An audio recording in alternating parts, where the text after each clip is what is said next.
আসসালামু আলাইকুম। রাজশাহী বিশ্ববিদ্যালয়ের 2024-25 সেশনের এ এবং বি ইউনিটে কি কি ধরনের পরিবর্তন এসেছে, সার্কুলারে কোন কোন বিষয়ের কথা উল্লেখ রয়েছে, সেই বিষয় সম্পর্কে আজকে আমরা জানবো। তো চলো আমরা দেখি। প্রথমত 2024-25 সেশনের সার্কুলার যেটা আছে, এই সার্কুলারে একটা গ্লান্স কিছু ইনফরমেশন দেওয়া আছে, এটা আমরা একটু দেখব। তো এখানে বলা হয়েছে কি এইচএসসির 23-24 সেশন হতে হবে, অবশ্যই 23 বা 24, এর বাইরে তুমি যদি হও তাহলে তুমি কিন্তু এখানে কি করতে পারবে না, পরীক্ষা দিতে পারবে না। তার মানে এখানে কি বলা হচ্ছে, তার মানে বলা হচ্ছে যে এখানে সেকেন্ড টাইম রয়েছে। তারপরে এসএসসি কোনো শর্তই তারা উল্লেখ করে নাই তারা তাদের সার্কুলারে। এই ইউনিটের যে ভর্তি পরীক্ষা আমরা জানি এটা কবে হবে, 19 এপ্রিল। আর বি ইউনিটের যেটা বাণিজ্য অবাণিজ্য, এটা হবে আমাদের 12 এপ্রিল। তার মানে রাজশাহী বিশ্ববিদ্যালয়ের ভর্তি পরীক্ষার জন্য কিন্তু এখনো দীর্ঘ একটা সময় রয়েছে। তো এখন থেকে তুমি যদি ভালো একটা প্রিপারেশন নেওয়া শুরু করো তাহলে কিন্তু তুমি সহজেই রাজশাহী ইউনিভার্সিটি ক্র্যাক করতে পারবা। তারপর দেখো সিলেকশন আছে, অবশ্যই তোমরা জানো যে ইতিমধ্যে সিলেকশনের রেজাল্ট দিয়ে দিছে। আর যাদের পজিশন মানে জিপিএটা ভালো আর কি, বাট এখনো আসেনি, তারা একটু ওয়েট করো, তৃতীয় সিলেকশনের মধ্যে ইনশাআল্লাহ তোমাদের চলে আসবে। আচ্ছা যাই হোক, তারপরে আমি তোমাদেরকে দেখাই, চলো। প্রাথমিক আবেদন তোমরা এগুলো সব করে ফেলছো, আশা করি কোনো সমস্যা নেই। আর তোমরা জানো যে এবার কিন্তু রাজশাহী ইউনিভার্সিটির পরীক্ষা রাজশাহী, ঢাকা, চট্টগ্রাম, খুলনা, রংপুর, জগন্নাথ ও শেরেবাংলা কৃষি ক্যাম্পাসে হবে। আশা করি বিষয়টা বুঝতে পারছো। 80টি প্রশ্নে 100 নম্বরের ভর্তি পরীক্ষা। আমরা কিন্তু জানি রাজশাহী ইউনিভার্সিটির প্রশ্ন কয়টা থাকে, 80টা থাকে। 80টাতে কত করে মার্ক থাকে, 1.25 করে। এই টোটাল কত হয়ে যায়, টোটাল হয়ে যায় আমাদের 100। আশা করি তোমরা বিষয়টা বুঝতে পারছো। জিপিএ এর উপর সার্কুলারে কোনো মার্কের কথা বলা হয় নাই। তাহলে জিপিএ শুধু তোমার নির্ধারিত হচ্ছে কিসের জন্য, জিপিএ শুধুমাত্র তোমার নির্ধারিত হচ্ছে হইলো তোমার সিলেকশনের জন্য। আর এখানে কিন্তু কোনো মার্ক নাই। প্রতিটি প্রশ্নের মান কত, মার্ক হইলো 1.25, নেগেটিভ মার্ক কত, নেগেটিভ হইলো 0.25। দেখো এখানে একটা হিসাব রয়েছে, সেটা কি, তোমার যদি একটা এমসিকিউ ভুল যায় তাহলে টোটাল মার্ক থেকে কত বাদ দিতে হবে জানো, মানে তুমি যত পাইছো আর কি তার মধ্যে কত বাদ দিতে হবে, বাদ দিতে হবে হইলো 1.50। ভাই 1.50 কিসের জন্য, 0.25 না ভাই, 1.25 হইলো প্রশ্নের মান। এই প্রশ্নের যে মান যেটা তুমি তো পাও নাই, তার মানে এটাও বাদ যাবে। তার সাথে কত বাদ যাবে, তুমি কেন ভুল করেছো, তুমি কেন ভুল করেছো, এই জন্য বাদ যাবে 0.25। তাহলে টোটাল কত বাদ যাবে, এখানে টোটাল বাদ যাবে আমাদের 1.5, এখানে কিন্তু আমাদের বাদ যাবে। আশা করি বিষয়টা বুঝতে পারছো। তাহলে যত এমসিকিউ ভুল যাবে তত ওর সাথে 1.5 কিন্তু এখানে যুক্ত হবে। আচ্ছা তারপর আমরা দেখবো, চলো একটা গ্লান্স আরো যে ব্যাপারটা আর কি, মুক্তিযুদ্ধ সন্তান কোটা আছে আমরা জানি। আইন বিভাগের সিট সংখ্যা হইলো 160টা, আইবিএ তে সিট রয়েছে আমাদের 44টা। আইন বিভাগের যে সিট গুলো আর কি, রাজশাহী ইউনিভার্সিটির আইন বিভাগটা অনেক অনেক বেশি বিখ্যাত আর কি, এটা তোমরা সবাই জানো। আচ্ছা যাই হোক আমরা দেখি, চলো। আইবিএ তে 44টা সিট রয়েছে। ল সাবজেক্টের জন্য বাংলা এবং ইংলিশে 45% মার্ক পেতে হবে, কোনো জিপিএ কন্ডিশন নাই। তাহলে বুঝতে পারছো, তুমি যদি ল সাবজেক্টটা নিতে চাও অবশ্যই তাহলে তোমাকে কি করতে হবে, বাংলা ও ইংরেজি 45% মার্ক পেতে হবে। এটা কিন্তু অবশ্যই অবশ্যই পাওয়া লাগবে, না হলে কিন্তু তোমাকে তারা কি করবে না, ল তারা দেবে না। আশা করি বিষয়টা বুঝতে পারছো। এটা হলো তোমার ইউনিভার্সিটির ভর্তি পরীক্ষার যে কন্ডিশন যেটা আর কি, সেটার কথা এখানে বলা হচ্ছে। আচ্ছা ইংলিশ সাবজেক্ট পাওয়ার জন্য আলাদা করে 50 মার্কের লিখিত পরীক্ষা দিতে হবে। ধরে নাও তুমি ইংলিশ সাবজেক্টটা নিতে চাচ্ছ আর কি, তুমি উত্তীর্ণ হয়েছো, উত্তীর্ণ হলেই তোমাকে দেবে না, তারপরে কি করতে হবে, তোমাকে 50 মার্কের লিখিত পরীক্ষা দিতে হবে। এই লিখিত পরীক্ষা দেওয়ার পর তুমি কি পাবা, তুমি যদি সামনের দিকে পজিশনে থাকো তাহলে তোমাকে তারা ইংলিশ সাবজেক্টটা দেবে। আশা করি বিষয়টা তোমরা বুঝতে পারছো। আচ্ছা যারা পরীক্ষা দিতে পারবে, এটা অলরেডি আমরা জানি আর কি, যে এইচএসসি 23 বা 24 সেশন মানে সেকেন্ড টাইম রয়েছে এখানে। আচ্ছা যাই হোক, তারপরে দেখো এখানে জিপিএ এর কথা বলা হচ্ছে, ইতিমধ্যে তোমরা আবেদন করে ফেলছো আর কি, তো জিপিএ এর ব্যাপারটা আমি উল্লেখ আর নাই করি। তারপরে সিলেকশন, অলরেডি সিলেকশন আমাদের হয়ে যাচ্ছে। তো দেখো ফ্রি 10টা বেসিক ক্লাসের কথা বলা হচ্ছে। তোমার যদি ইংলিশটা অনেক বেশি দুর্বল থাকে তাহলে তুমি কি করতে পারো, এই যে হোয়াটসঅ্যাপ নাম্বারটা আছে না, এই হোয়াটসঅ্যাপ নাম্বারে তুমি নক দেবা, নক দিয়ে জাস্ট কি লিখবা, যে ইংলিশ 10টা বেসিক ফ্রি ক্লাস দিয়ে দেন। যারা ইউটিউব থেকে দেখতেছো, ইউটিউব চ্যানেল যেটা রয়েছে আমাদের উইলান অ্যাডমিশন কেয়ার, চ্যানেলটা সাবস্ক্রাইব করে জাস্ট এই হোয়াটসঅ্যাপ নাম্বারে নক দেবা, তাহলে তোমাদের কি করা হবে, এই যে 10টা যে ভিডিওটা রয়েছে ইংলিশের পর যে ভিডিওটা রয়েছে এগুলো তোমাদেরকে ফ্রি প্রোভাইড করা হবে, যার মাধ্যমে তোমার ইংরেজির প্রিপারেশনটা অনেক স্ট্রং হয়ে যাবে। এই কয়েকটা ক্লাস এন্ড তোমার কাছে যে বইটা আছে, বইটা তুমি যদি ভালোভাবে কমপ্লিট করো তাহলে কিন্তু অনেক ভালো একটা প্রিপারেশন হয়ে যাবে তোমার। আচ্ছা বিভিন্ন কোঠায় আসন সংখ্যা আমরা একটু দেখবো, চলো। ক্ষুদ্র নৃগোষ্ঠী কোঠা, যেটা ক্ষুদ্র নৃগোষ্ঠী কোঠা, পাহাড়ে তারা অনেক কষ্টেই জীবনযাপন করে থাকে, তাদের দেওয়া উচিত কোঠাগুলো, তারাও উন্নত হোক। 61টি রয়েছে। তারপরে শারীরিক প্রতিবন্ধী কোঠা রয়েছে আমাদের 2% আর কি ইনস্টিটিউট বা বিভাগ প্রতি। মুক্তিযোদ্ধার পুত্র বা কন্যা, এখানে কিন্তু নাতি বা নাতনি নাই, যেটার জন্য আমরা আন্দোলন করলাম আর কি, এটা অবশ্যই থাকা উচিত না। প্রতি বিভাগ বা ইউনিটের আসন সংখ্যার 5%, আমরা জানি এইটা। এই যে কোঠা যেটা ছিল আমাদের পোষ্য কোঠা, এটা কিন্তু বাতিল। খেলোয়াড় কোঠা রয়েছে এখানে একটির বেশি নয়। আচ্ছা, যাই হোক, তারপরে আমি যদি তোমাদেরকে দেখাই এখানে ভর্তি পরীক্ষাটা কিভাবে নেওয়া হবে এই বিষয় সম্পর্কে তারা আসলে কি বলছে। তো দেখো, এখানে বলা হয়েছে এইচএসসি 2023 ও 24 সালের শিক্ষা বোর্ড কর্তৃক প্রণীত পাঠ্যসূচি অনুযায়ী রাজশাহী বিশ্ববিদ্যালয় 2024-25 শিক্ষাবর্ষে প্রথম স্নাতক শ্রেণীতে কি হবে, ভর্তি পরীক্ষাটা অনুষ্ঠিত হবে। তার মানে তোমার পাঠ্য বইটাকে কিন্তু তারা অনেক বেশি গুরুত্ব দিয়েছে। তো বাংলা প্রথম পত্র, দ্বিতীয় পত্র যেগুলো রয়েছে, তারপরে আমাদের জিকে রিলেটেড যে সাবজেক্টগুলো ওখানে আছে, হিস্ট্রি, তারপরে পৌরনীতি, এই টাইপ যেগুলো আছে না, সমাজবিজ্ঞান, এগুলো থেকে কিন্তু প্রশ্নের সম্ভাবনাটাই অনেক বেশি রয়েছে। তারপরে আইসিটি রয়েছে। আশা করি বিষয়টা তোমরা বুঝতে পারছো। তো এটা আমরা সবাই জানি যে 100 নম্বরের এমসিকিউ পদ্ধতিতে ভর্তি পরীক্ষা এখানে কি হবে, অনুষ্ঠিত হবে। প্রতি পরীক্ষা ইউনিটে কয়টা প্রশ্ন থাকবে, 80টি করে এমসিকিউ থাকবে। তোমার এই যে প্রতিটি যদি তুমি ভুল করো উত্তর, সেটার জন্য তোমার কত মার্ক কাটবে, 0.25 কাটবে। অর্থাৎ তোমার যদি 4টা ভুল হয়ে যায়, 4 গুণন 0.25, তাহলে তোমার কত মার্ক কাটতেছে, 1 নম্বর কাটা যাচ্ছে এখানে। ভর্তি পরীক্ষায় 5 নম্বর কত, 5 নম্বর হলো 40।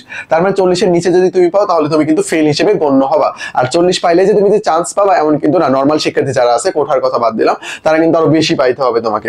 তারপরে দেখো, এছাড়া ইউনিট বিভাগ বা ইনস্টিটিউট কর্তৃক আরোপিত শর্ত এখানে প্রযোজ্য হবে, যদি তারা ইউনিট বিভাগ থেকে কোনো শর্ত দিয়ে দেয়। সেই বিষয়গুলো আমরা দেখবো। আশা করি বিষয়টা বুঝতে পারছো। আর আবেদন তোমরা করে ফেলছো, এটা আমাদের আপাতত লাগতেছে না। তাহলে এখানে আমরা যে বিষয়টা আসলে জানলাম সেটা হলো যে 4টা ভুল উত্তর করলে তোমার 1 নম্বর কাটা যাবে। 80টি প্রশ্ন থাকবে, 5 নম্বর হলো তোমার কত, 40 হলো 5 নম্বর।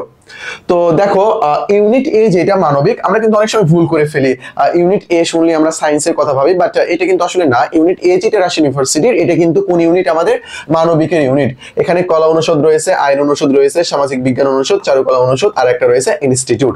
তো দেখি আমরা কলা অনুষদের সাবজেক্টগুলো কি কি রয়েছে এখানে। দর্শন, ইতিহাস, ইংরেজি, বাংলা, ইসলামের ইতিহাস, সংস্কৃতি, আরবি, ইসলামিক স্টাডিজ, নাট্যকলা, সঙ্গীত, ফার্সি ভাষা ও সাহিত্য, সংস্কৃতি, তারপর উর্দু। তারপরে আমাদের আইন বিভাগে রয়েছে আইন ও ভূমি প্রশাসন। সামাজিক বিজ্ঞান অনুষদের মধ্যে রয়েছে অর্থনীতি, রাষ্ট্রবিজ্ঞান, সমাজকর্ম, সাংবাদিকতা, তারপরে সমাজ বিজ্ঞান, লোক প্রশাসন, নৃবিজ্ঞান। অনেক ভালো ভালো সাবজেক্ট কিন্তু রয়েছে আমাদের এই ইউনিটের। আশা করি তোমরা বিষয়টা বুঝতে পারছো। তারপরে দেখো, বি ইউনিট যেটা, বি ইউনিটের বিজনেস স্টাডিজ আমরা আপাতত আলোচনা না করি, আমরা অবাণিজ্য যেটা আছে না, সেটা আমরা একটু পরে দেখব। তো দেখো, এখানে বিভাগের আসন সংখ্যাগুলো দেওয়া আছে। কলা অনুষদের আসন সংখ্যা মোট কত, এখানে 886টি। তারপরে আইন অনুষদের মোট আসন সংখ্যা কিন্তু এখানে 160টি। তারপরে বিজনেস স্টাডিজ যেটা রয়েছে আমাদের, এখানকার আসন সংখ্যা কত রয়েছে আমাদের, 515। তারপরে সামাজিক বিজ্ঞান অনুষদ, এখানে আসন সংখ্যা রয়েছে আমাদের 656। বিজনেস স্টাডিজ যেটা আমাদের অনুষদ। আশা করি বিষয়টা বুঝতে পারছো। তারপরে প্রশ্নগুলোর কথা যদি আমরা একটু দেখি, এ ইউনিট যেটা আমাদের রয়েছে, এই ইউনিটে বাংলা প্রশ্ন থাকবে 28টি, ইংরেজি প্রশ্ন থাকবে 28টি, সাধারণ জ্ঞান প্রশ্ন থাকবে কয়টি, 24টি। মোট হইলো 80টি প্রশ্ন। তার মানে 80টি প্রশ্নের মার্ক কত, 80টি প্রশ্নের মার্ক হইলো আমাদের 100। প্রতিটি যদি আমরা ভুল উত্তর করি কত কাটবে, 0.25 করে আমার কেটে নেবে। তার মানে একটা ভুল গেলে আমার 1.5 করে এখানে কিন্তু কাটা যাচ্ছে। আশা করি তোমরা বিষয়টা বুঝতে পেরেছো। তারপরে দেখো, এখানে কয়েকটা বিষয় দেওয়া আছে আর কি। এই যে এই কন্ডিশনটা আমাদের অনেকটাই গুরুত্বপূর্ণ, আমরা একটু দেখবো। দর্শন, যারা এইচএসসি পর্যায়ে 200 নম্বরের যুক্তিবিদ্যা পড়েছে তাদের জন্য 30% আসন বরাদ্দ থাকবে। তার মানে তোমার পজিশন যদি সামনের দিকে হয়, তার মানে তুমি যে সাবজেক্টগুলো পেয়ে যাবে এমন কিন্তু না। ইউনিট কর্তৃক বা বিভাগ কর্তৃক তারা নির্দিষ্ট কিছু শর্ত দিয়ে রাখছে, এটা কিন্তু তোমাকে অবশ্যই দেখতে হবে। আশা করি বিষয়টা বুঝতে পারছো। তারপরে ইংরেজির কথা যদি আমরা দেখি, ইংরেজি বিভাগে ভর্তির ক্ষেত্রে এমসিকিউ পরীক্ষায় উত্তীর্ণ হইতেই হবে। তারপরে আবার কি হবে, তারপর 50 নম্বরের লিখিত পরীক্ষা অনুষ্ঠিত হবে। লিখিত পরীক্ষার 5 নম্বর হইলো 20। লিখিত পরীক্ষায় প্রাপ্ত নম্বরের ভিত্তিতে চূড়ান্ত মেধা দেওয়া হবে ইংরেজির।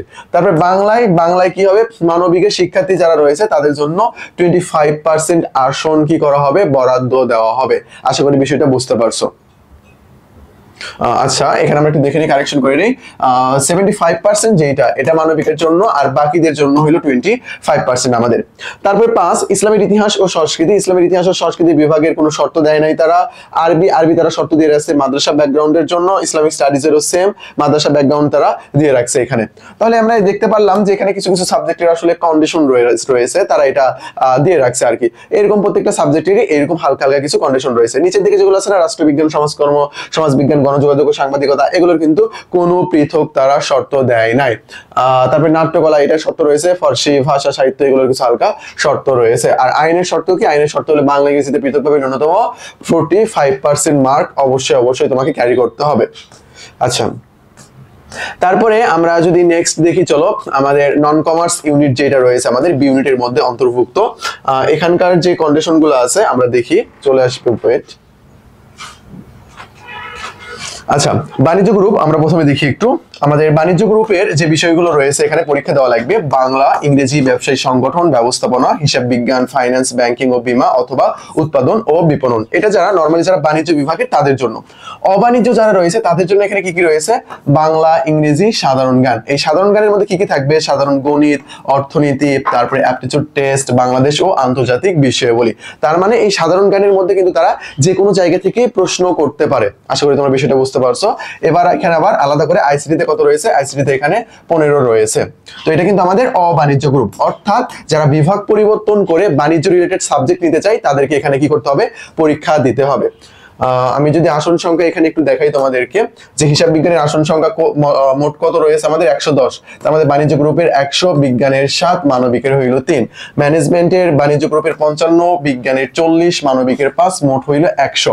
মার্কেটিং বিভাগের বাণিজ্য বিভাগের আসন সংখ্যা রয়েছে 65, বিজ্ঞানের 40, মানবিকের 5, মোট হইল 110। মানবিককে কেন যেন এখানে এক প্রকার নেগলেক্ট করা হয়েছে আর কি, অনেকটাই কম দেওয়া হয়েছে আসন তাদের।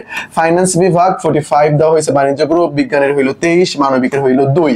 তারপর ব্যাংকিং এন্ড ইন্স্যুরেন্স 45, বিজ্ঞানের 23, মানবিকের হইল 2, টোটাল হইল আমাদের 70। তারপর ট্যুরিজম এন্ড হসপিটালিটি ম্যানেজমেন্ট বিভাগ, বাণিজ্য বিভাগের জন্য 25, বিজ্ঞান বিভাগের জন্য 15, মানবিকের জন্য 5, টোটাল হইল আমাদের 45। তো আমরা দেখতে পাচ্ছি এখানে সর্বমোট যে আসন সংখ্যা রয়েছে কয়টি? এখানে 559। ব্যবসায়ী প্রশাসন ইনস্টিটিউট আইবিএ যেটা, এটা প্রায় সবারই ড্রিম থাকে একটা। এই আইবিএ এর মোট আসন সংখ্যা হইল 44, যার মধ্যে মানবিকের মাত্র 3, বিজ্ঞানের 18 আর বাণিজ্য গ্রুপের রয়েছে 22। আশা করি বিষয়টা বুঝতে পারছো। তোমাকে রাজশাহী ইউনিভার্সিটির মজার একটা ব্যাপার কি, রাজশাহী ইউনিভার্সিটির আইবি পড়ার জন্য তোমাকে আলাদা করে আইবি ইউনিটে পরীক্ষা দিতে হয় না, ঢাকা ইউনিভার্সিটির মতো আর কি। তোমাকে এখানে জাস্ট কি করতে হবে? বি ইউনিটের এখানেই পরীক্ষা দিয়ে তুমি এই সাবজেক্টগুলো পেয়ে যাবা। আশা করি বিষয়টা বুঝতে পারছো। বাণিজ্য হলে ডিরেক্ট বাণিজ্য, আর নন কমার্স হলে তো আমাদের নন কমার্স ইউনিট যেটা রয়েছে আমাদের বি ইউনিটের মধ্যে, ওটাতে পরীক্ষা দিতে হবে। আচ্ছা, তারপরে আমরা আসন সংখ্যাগুলো দেখে ফেলছি আমরা। তারপরে এই আসন সংখ্যা আমরা দেখে ফেলছি। তারপরে দেখো এখানে চিত্রকলা, প্রাচ্যকলা, সাবচিত্র, মৃৎশিল্প, ভাস্কর্য, এখানকার কিছু আসন সংখ্যা দেওয়া রয়েছে। টোটাল এখানে 120টা আসন রয়েছে। তো আমি তোমাদেরকে যেটা বলছিলাম আর কি, ইংলিশ 10টা ফ্রি বেসিক ক্লাস, জাস্ট চ্যানেলটা সাবস্ক্রাইব করে হোয়াটসঅ্যাপে নক দিবা, তাহলে তোমাদেরকে এই ক্লাসগুলো দিয়ে দেওয়া হবে। আশা করি বিষয়টা বুঝতে পারছো। তো তোমরা দেখতে পারো আমাদের কয়েকটা কোর্স রয়েছে, রাবি A+B ফাউন্ডেশন, চবি B+D ফাউন্ডেশন, রাবি চবি ফাউন্ডেশন, দুইটা মিলে রয়েছে। আমরা ডেসক্রিপশন বক্সে ডিটেইলস দিয়ে রাখছি, ওখান থেকে তুমি দেখে নিতে পারো। আর প্রত্যেকটা কোর্সে কিন্তু সার্চ চলতেছে এখন। আচ্ছা, তারপরে আমি যদি কথা বলি, আমাদের উইলান পাবলিকেশনস থেকে একটা বুক আছে, তোমরা ইতিমধ্যে জানো আর কি, আমি এখানেই দেখাই। আমাদের GK ultimate model test and suggestion, এখানে মোট 100টা মডেল টেস্ট রয়েছে এন্ড বিভিন্ন ধরনের গুরুত্বপূর্ণ যে টপিকস যেগুলো আসলে প্রয়োজন, এই সাজেশনগুলো এখানে উল্লেখ করা হয়েছে। তোমরা ইতিমধ্যে জানো ঢাকা ইউনিভার্সিটিতে কিন্তু 30টার মধ্যে 24টাই প্রশ্ন কমন আসছিল এই ছোট্ট একটা বই থেকে আর কি। জাস্ট এখানে মডেল টেস্ট আর সাজেশন দেওয়া আছে। তো তুমি যদি এটা কভার করতে পারো তাহলে ইনশাআল্লাহ রাজশাহী ইউনিভার্সিটি, তারপরে চট্টগ্রাম ইউনিভার্সিটিতে তুমি 80% কভার করতে পারবা জিকেতে ইজিলি, কোনো সমস্যা হবে না তোমার। তো আশা করি বিষয়টা বুঝতে পারছো। আর যে কোনো সমস্যা আমাদের হোয়াটসঅ্যাপ নাম্বারে নক দিবা, তাহলে তোমাদেরকে এই বিষয় সংক্রান্ত সবকিছু সলভ করে দেওয়া হবে। তো এই পর্যন্তই আলোচনা ছিল। আমি ছিলাম রাকিবুল ইসলাম, উইলান অ্যাডমিশন কেয়ার থেকে। আসসালামু আলাইকুম।